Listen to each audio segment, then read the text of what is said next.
everyone, and welcome to this week's episode of The Boss Man. And as I said last week, we're talking about the Zelda cycle. Is it real? Does it exist? What is it? And if it's not real, then why are we talking about it?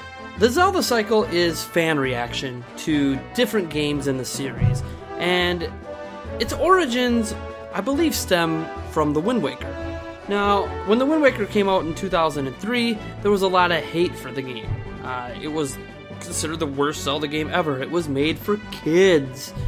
It was, well, for lack of a better term, people just dismissed it. And while that might not have been fair to the game at the time, that kind of began what is now known as the Zelda cycle. You hate Wind Waker. So, as time moved on, we got Twilight Princess. We know that Twilight Princess was admitted by Nintendo to be kind of a reaction to all those people that disliked the Wind Waker and would not give it a chance. And as Twilight Princess came out and everyone was like, oh, that's what we want, that's what we need, it looks all perfect, suddenly people hated on Twilight Princess and they started talking about all the things they loved about the Wind Waker. So that led into another Zelda cycle where now Twilight Princess was getting hated on, and it went all the way until the next Zelda game release. And then we hated that Zelda game release, but we loved Twilight Princess.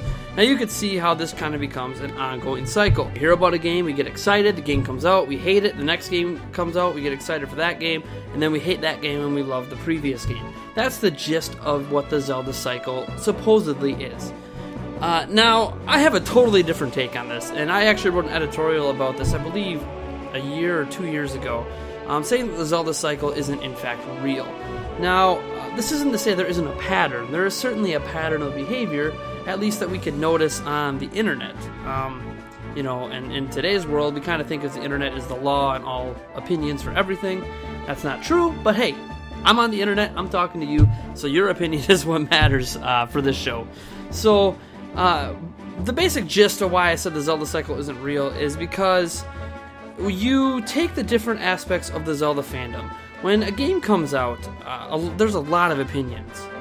There's the vocal minority, there's the majority, and I think at times, especially for like the Wind Waker, when people were hating on the game, I think that was kind of like a vocal minority. Now that isn't to say they weren't justified and that there weren't expectations set by the previous 2D Zelda games and then Ocarina of Time and Majora's Mask, and obviously the Wind Waker didn't match up with those expectations visually.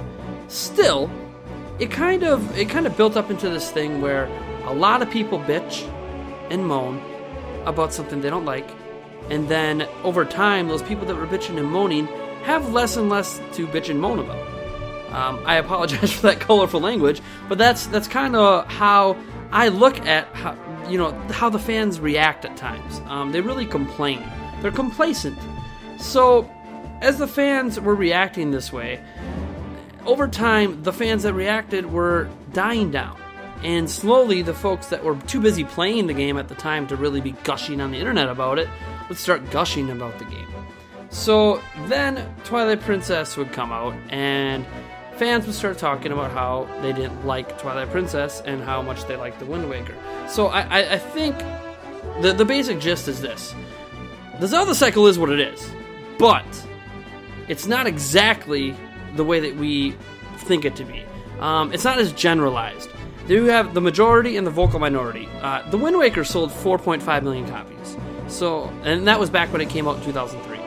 So, the Wind Waker sold well. It sold very well. The remake has sold over 1 million copies on the Wii U, and there's only about 7 million owners of the Wii U. So 1/7 of the entire Wii U population has bought into a remake of a game that supposedly wasn't critically accepted very well by the fan base. So the vocal minority kind of come in and talk about how much they dislike something coming out. And there's nothing wrong with criticism and opinions, and the people who disliked the look of the Wind Waker and dismissed it, there's nothing wrong with that. I'm not trying to tell you you're wrong. I'm just trying to say that it's kind of a vocal minority, because you had 4.5 million people buy the Wind Waker, and you had over 1 million people buy the remake of the Wind Waker on the Wii U. So clearly there's a fan base for it, and clearly they liked it. And I think the people that liked it always liked it, and the people that dislike it always disliked it. The Zelda cycle is kind of built on people's opinions changing. That's the basis of it, is that people didn't like a game, then a new game comes out, and now they like the old game. And that's kind of the base assumption. And at times, we kind of call it the hipster effect.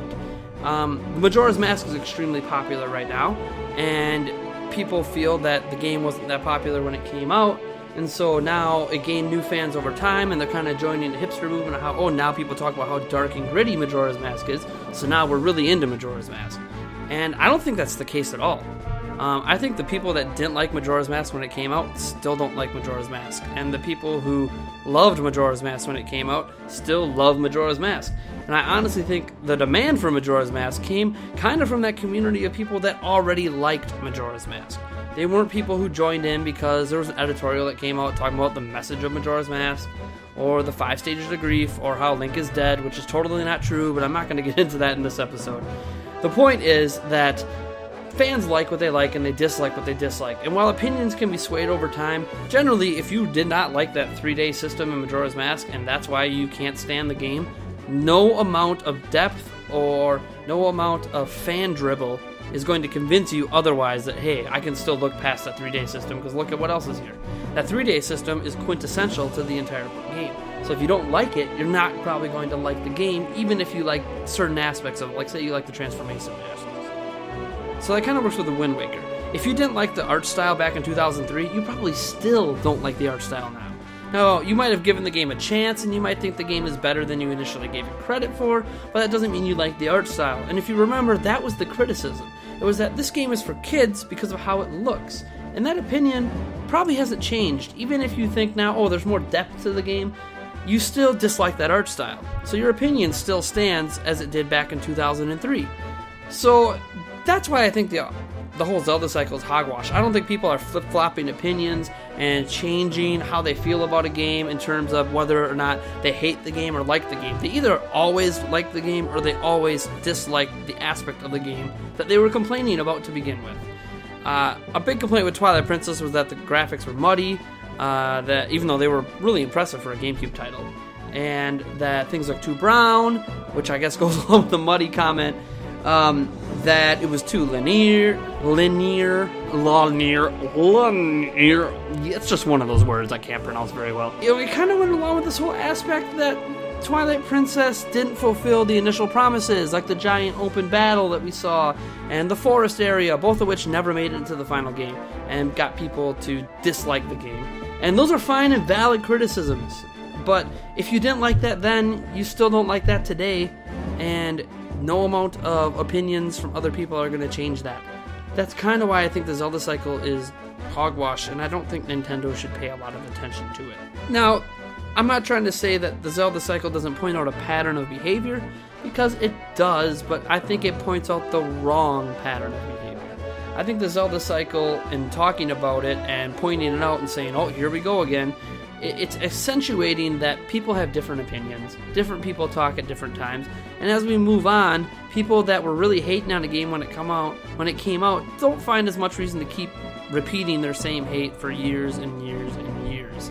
I know if it wasn't for Zelda Informer, I probably wouldn't be talking publicly about how much I enjoy a game when it comes out, because I have no reason to. I don't have thousands of fans to share with, or I wouldn't if I didn't have Zelda Informer. So because of Zelda Informer, I feel like I have a nice avenue to express why I like something.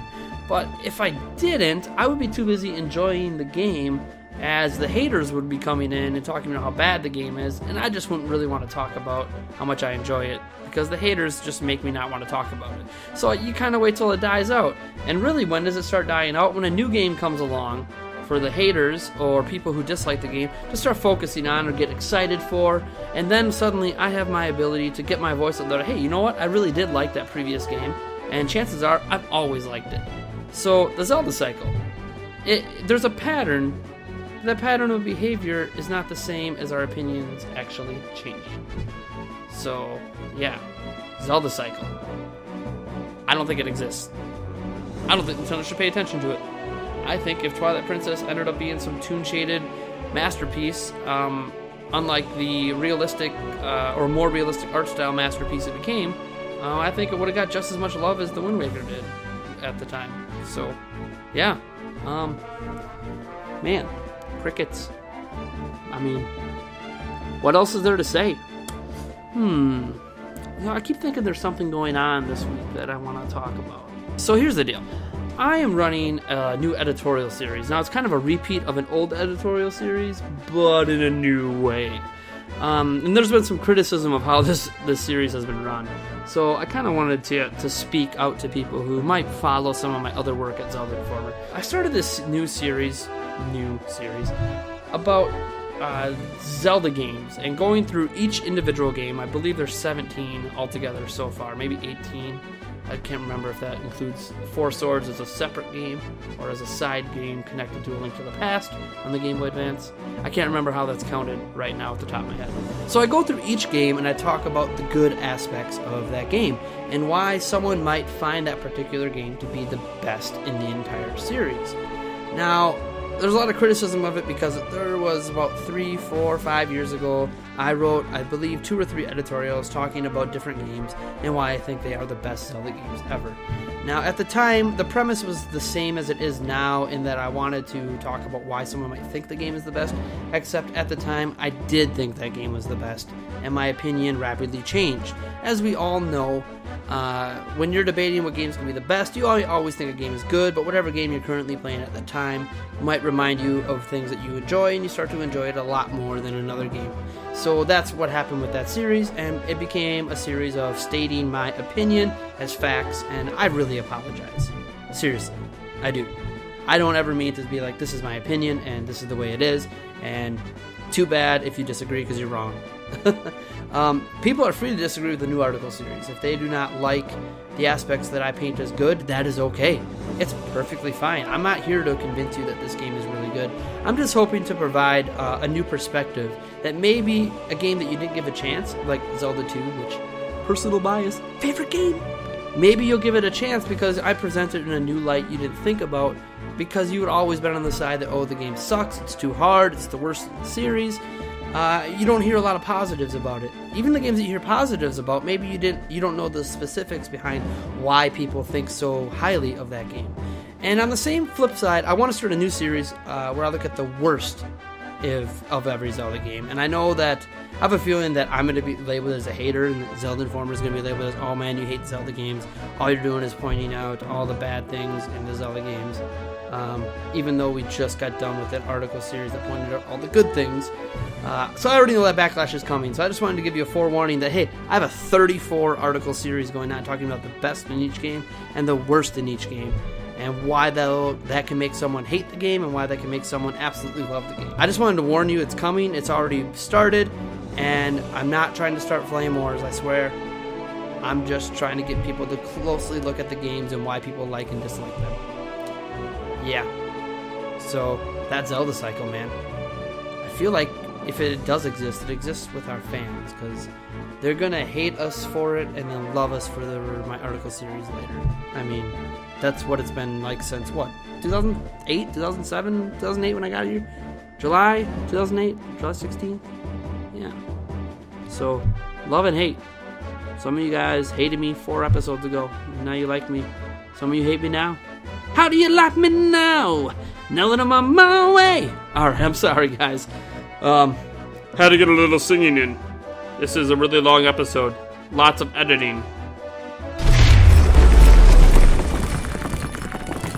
As always, stay classy, Zelda Informer.